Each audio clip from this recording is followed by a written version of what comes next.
cukup menyita banyak energi kita. Kita mulai juga harus mengadaptasikan diri. Mungkin sebagian sudah ada yang divaksin ya. Sebab ketika ini juga menjadi sesuatu yang akan berjalan terus, ya jangan-jangan nanti politiknya dikerjain orang gitu. Maksudnya kalau kita biarkan, ya Bang Nejar tadi udah sampaikan, orang bisa mendahului kita gitu. Jadi percakapan yang dilakukan di literasi kopi ini juga menjadi penting, meskipun tempatnya sederhana. Bagi yang sudah datang, jangan lupa pesan kopi atau teh, karena kegiatan kita ini disupport melalui itu, ya. Kami nggak bayar ini di sini. Biasanya kalau kita di mana-mana jadi pemateri diskusi, ya kita dikasih panggung, masa panggungnya nggak kita bayar. Nah, ke depan ketika ini kita rancang panggungnya akan berbayar, kita bikin nanti di DM14 kita buat. Nah, teman-teman sekalian, saya menjadi pelaku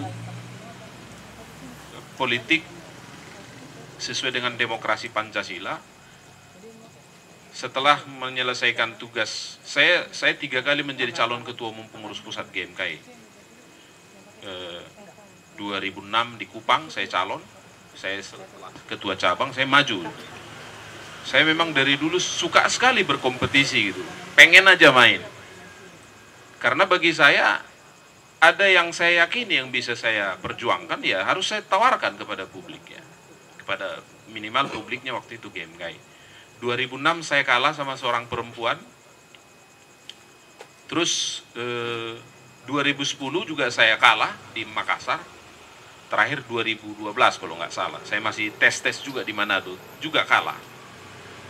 Nah, karena saya berpikir, ya ketika organisasi ini juga menyatakan demokrasi, maka hak saya sebagai warga organisasi tersebut juga dijamin untuk ikut berkompetisi. Nah, pengalaman saya di sana kemudian meyakinkan saya bahwa banyak hal yang tidak dapat saya perjuangkan waktu itu di organisasi mahasiswa, saya harus perjuangkan lewat partai politik yang tadi sudah dijelasin. Dari semua partai politik yang ada, saya meyakini bahwa PDI Perjuangan pula yang sesuai dengan visi dan misi saya gitu. Saya juga waktu tahun 2000 berapa ya? 2011, saya 2011 masih di Jakarta, saya ikut menjadi anggota Ormas Nasional Demokrat. Ormasnya, saya ikut menjadi anggotanya karena saya pikir waktu itu akan jadi ormas. Tapi begitu menjadi organisasi politik, menjadi partai politik, saya tidak mendaftar sebagai anggota, saya masih tetap anggota ormas. Waktu Perindo saja jadi ormas, saya ikut daftar. Saya ikut daftar waktu itu. Bahkan saya jadi pengurus kalau tidak salah sama Effendi itu. Effendi ya?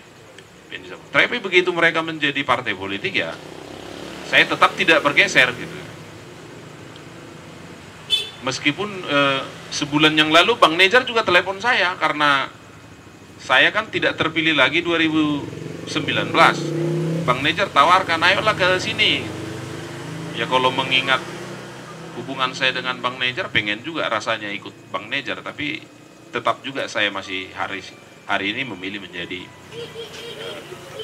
PDI Perjuangan. Nah, ada yang terinspirasi dari John. Kemarin kami diskusi di sini sampai larut malam. Dia bilang memang, tapi ini bukan ke Bang Nejar ya. Dia bilang, kenapa petani kita tidak tidak kuat, padahal puluhan tahun dia bertani gitu. Nah, salah satu yang disampaikan adalah, ya karena bertaninya nggak sampai betul-betul paham gitu. Karena kadang dia bertani, kadang dia beternak, kadang dia berjualan ya. Nah, sama juga dia bilang, kenapa partai politik kita nggak kuat ya? Karena kadang-kadang dia besok jadi Golkar, besok lagi jadi Nasdem, besok lagi jadi. Nah, tapi sepertinya itu menjadi sesuatu yang biasa, tapi kalau Bang Nejar nggak seperti itu. Karena teman-teman yang mengajak dia masuk ke sana. Tapi kan menjadi sesuatu yang sepertinya itu biasa saja hari ini. Ya, itu sepertinya biasa saja. Lalu misalnya kita contoh teman-teman di partai X misalnya. Ya kan? Tiba-tiba dari bapaknya ke anaknya jadi ketua umum.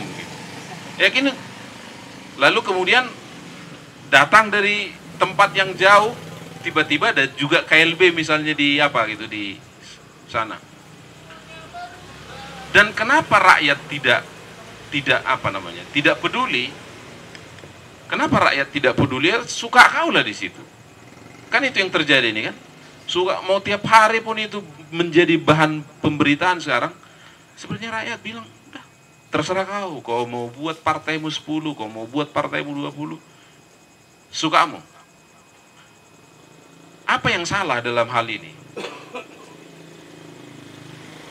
Padahal kalau kita lihat ya, dan kita alami, gak ada satupun hal yang berjalan di Republik ini yang tanpa kebijakan politik. Tapi kok kita kemudian menjadi orang-orang yang membiarkan panggung politik itu biasa saja begitu. Nah,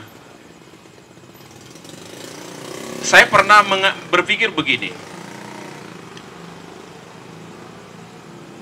Kita yang ada di sini, meskipun bukan anggota partai politik tertentu ya, bukan anggota PDI, bukan anggota PSI, tapi ketika suatu waktu PSI yang dipimpin Bang Nejar ini tidak sesuai dengan konstitusi dasar, yaitu Undang-Undang Dasar 45, kita semua punya legal standing untuk mengajukan itu bisa dibubarkan.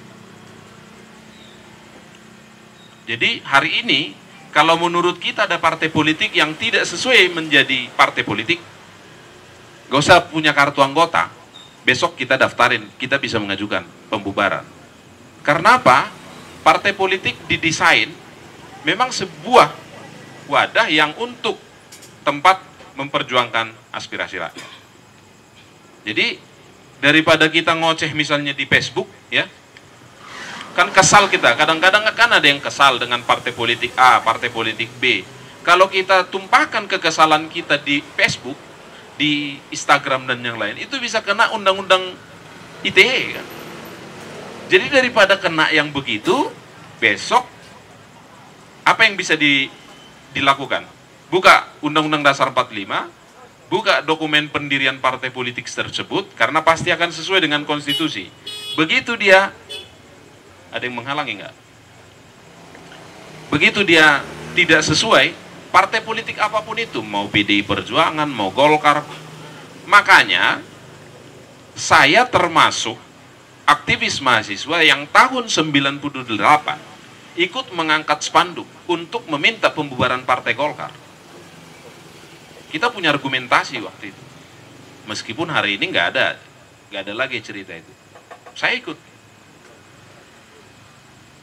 Cuma mungkin waktu itu gerakannya nggak maksimal ya. Tapi paling tidak itu pernah kita lakukan. Nah hari ini kalau misalnya teman-teman menganggap PDI Perjuangan juga tidak sesuai lagi dengan konstitusi, boleh diajukan. Partai Golkar boleh. Partai apapun itu. Jadi jangan misalnya ada partai X, Y, dan Z kita sebut itu kadrun itu. Jangan begitu lagi mainnya. Ini partai politik ini tidak sesuai dengan konstitusi kita. Daftarin, kami mau gugat itu dibubarkan. Ya tinggal kita cari teman kita pengacara kan gitu. Nah tetapi selain itu, karena banyak hal yang dilakukan melalui partai politik, memang kita harus ramai-ramai juga untuk terlibat di dalam partai politik. Ya. Makanya sewaktu reformasi selesai, saya juga menjadi pelaku sejarah bagaimana misalnya karena saya kuliah di USU, menginisiasi bagaimana terbentuknya kelompok aspirasi mahasiswa di sana. Ada KAM Demokrat, saya dulu KAM Demokrat. Ada teman kita KAM Sumber waktu itu. kelompok aspirasi mahasiswa, inilah partai politik di kampus untuk melakukan proses-proses demokrasi. Jadi saya calon gubernur teknik dulu, meskipun lagi-lagi saya kalah waktu itu, calon gubernur teknik ya. Nah, kenapa? Karena demokrasi yang kita perjuangkan di dalam sistem ketatanegaraan kita uji juga sehari-hari di kampus. Kalau dulu menjadi senat mahasiswa perguruan tinggi, menjadi badan perwakilan mahasiswa, ya cukup punya koneksi-koneksi yang jelas, Anda bisa jadi pengurus senat. Tapi kalau sekarang kan tidak. Ada, nggak tahu di kampus-kampus lain, apakah di Unimed pakai sistem Presma, karena di beberapa tempat ada juga yang pakai BEMU kan, BEM universitas. Tapi kalau di USU kalau nggak salah sampai sekarang masih Presma. Nah, karena kita yakini bahwa itu adalah proses-proses berlatih kita untuk mewujudkan demokrasi Pancasila yang sudah kita pilih sebagai bagian dari sistem ketatanegaraan kita. Sebab apa? Di dalam sistem demokrasi Pancasila, dia mensyaratkan pemilu yang jujur, bebas, dan adil. Jujur, bebas, dan adil. Jadi waktu kita calon-calon gubernur juga dulu ya kampanye, pakai kampanye, ya. Ada jadwal kampanyenya, ada jadwal ini segala macam. Nah, itu pengantarnya. Yang kedua, tahun 2014 ketika saya pilih masuk PDI Perjuangan,